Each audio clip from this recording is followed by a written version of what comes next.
ischium bone will actually sit on top of that, so you are not weight bearing. It's hard to realize, or it's hard to think about that. Yeah, even though it is that far down, that's gonna come. Oh yeah, way up. and realistically, Wow. the sizing on this probably isn't. It's not far off at all. Jeez. This is way higher than it needs to be. Okay. Yours would probably be right on that. Isn't that crazy? Greater choker. It'll probably come up right to about there. But Oh, it looks so comfortable. yeah, exactly. Right. God. It's gonna be it is gonna be an ordeal. But you can walk. Exactly. Yeah. And Yeah. suspension, how you keep the leg on, right? I showed you the pin locking suspension. One synonymous with that is what's known as a lanyard, right? So it's quite literally a lanyard that you will, I have it already in there, but the lanyard would thread into the bottom of the liner. Wondering how these work. Yeah, so this lanyard would, that would always be inside there. And then we would take the strap, right? Let's see. You'd fish it through the bottom. You put your liner on first. Okay. And then you pull your leg in and then latch it in and around. So that way your leg won't be rotating because it's keyed in with that strap. And as your leg shrinks, you can add socks over the top of your liner to make your leg bigger, right? To compensate for that atrophy that will occur.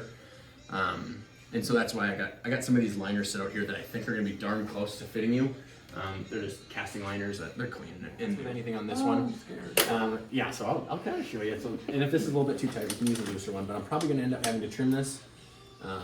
It's worth noting, this is a pretty up and, intimate thing we're gonna be doing, right? So let's get that out of the way right away.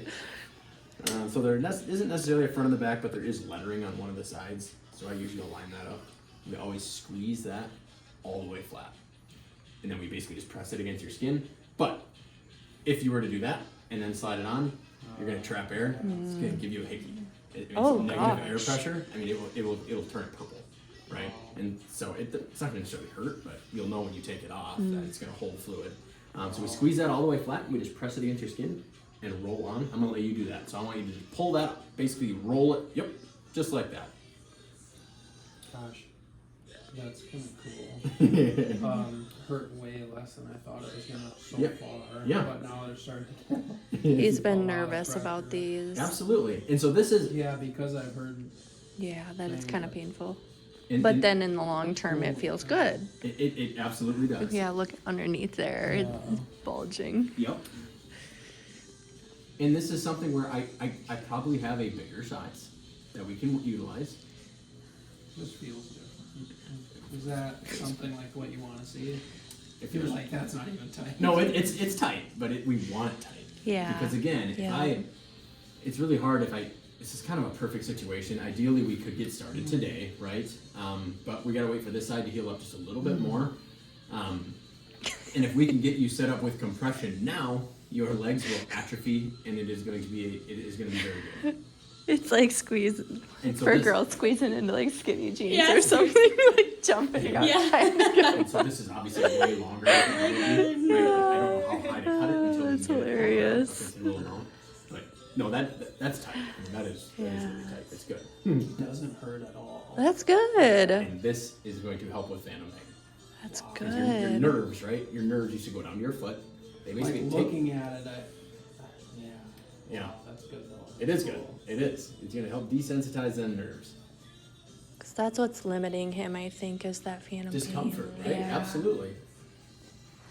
I mean, you're at kind of the worst part of this whole process in a way because you have to just wait, right? I mean, you're stuck and trapped inside four walls all day long, It's and been hard. what do you do? You can't do anything. So it's good that you're able to get outside and do some of those things. You got it pretty good. Yeah, I started once I kind of was doing like half and half. How's it I was feel? kind of working. Oh yeah, that feels great. Keep going. If you can.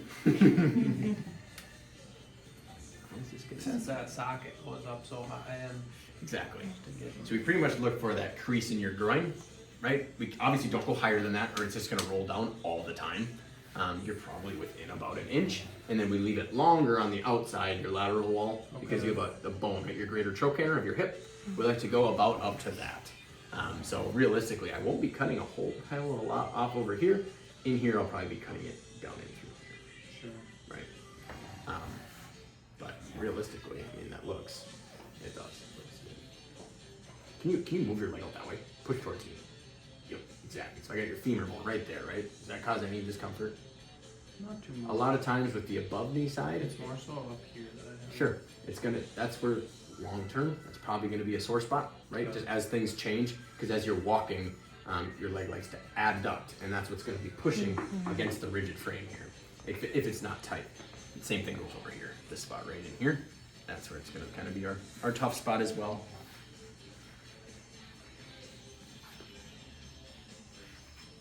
There we go. That looks really good. There we go. It's a new That daily does look exercise for good. you. Yeah. Build up hand strength and forms. Yeah, it's hard to imagine that I'll have to be doing this every day. You're gonna for be. the- I'm Every glad day I you're wanna videoing use this the- because you'll probably watch this video a year from now. I know, yeah. Yeah. This is gonna be a second nature thing, right? I mean, this is a new normal. How do you wear your leg? Well, this is step one. Yeah. And same thing with the above knee sides, the whole suspension system thing. There we go. This lanyard is going to be the first one you ever do, and we want to get you out of it as fast as possible because like a suction suspension is what most active folks have, I would say. With respect to some other situations, you might find that you love the lanyard strap and everything. Well, then we can. And then there's going to be a pin that kind of sits When it's inside. hot out in the summertime, you can take that off and you don't blow Exactly. water out. 100%. And they do make sheets and whatnot that'll basically act as a sweat rig for you. But that'll be what a liner looks like. We'll use a different brand on you. But the whole idea is that this liner's probably too big. It is. But that pin would obviously click into that lock down in the bottom, and then you would be stuck in there until you hit this button to pull it. Okay, I see. Oh, yeah. So you'll always leave that in there. You'll never necessarily disengage that. I mean, that's how it stays on, right? You will always make sure, again, because this liner's too big where it doesn't fit in there. This is for an above knee. I'm gonna give you one of them today to start wearing for compression on your leg. But I mean, it's a very audible, right? 2, 3, 4, and all the way to the bottom, right? And now you are in there until you hit that button. Yeah. Or your daughter hits it. Yeah, exactly. We do make flush mounts for farmers. So basically farmers beat these things to heck, right? And so this plunger button, we can make it so it sits flush inside that hole so you don't accidentally hit it on something. I feel like I would definitely need that. Farmers are notorious for jumping out of the Can-Am or something. And, but that is, I mean, there's a lot of different materials we can use in terms of this flexible inner socket. The sole purpose of that, it's just a softer buffer on your skin. And for people that maybe are diabetic or they're prone to sores on their legs, we can use a much softer foam that just gives you more of a buffer, right? Usually we try and stay away from squishy, soft materials because they're not stable, right? You actually get excess movement out of them. Some extra flex. Exactly. We call these endoskeletal components. That's how we will set your height. That's your shin bone per se. And then the world of feet is quite vast, right? There's a lot of different feet that exist. That's what I was just talking We were about. looking through the Autobach book in the hospital. So that's a Taleo. Or That's on their website. It's a very, very popular foot. Okay. What's going to probably tailor after I've known you very long, but just being robust. Well, you already had my leg built. I can't believe this is going to fit me perfectly. Absolutely, slide her on.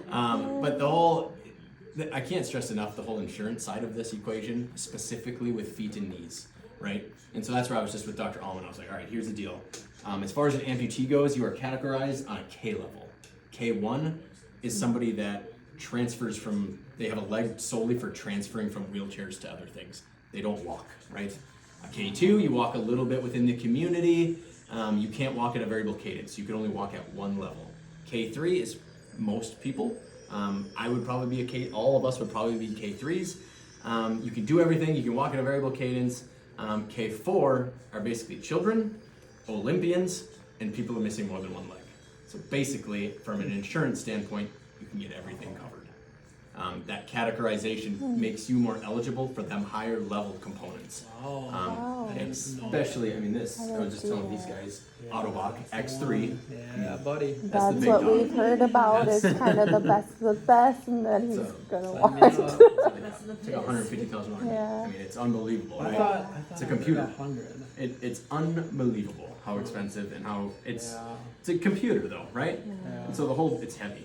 The whole bit is that it has stumble recovery and stance flexion. So really, realistically, normally, mechanically, when your body weight gets behind that knee joint, you are going down, right? If you don't have a hydraulic or a polycentric knee.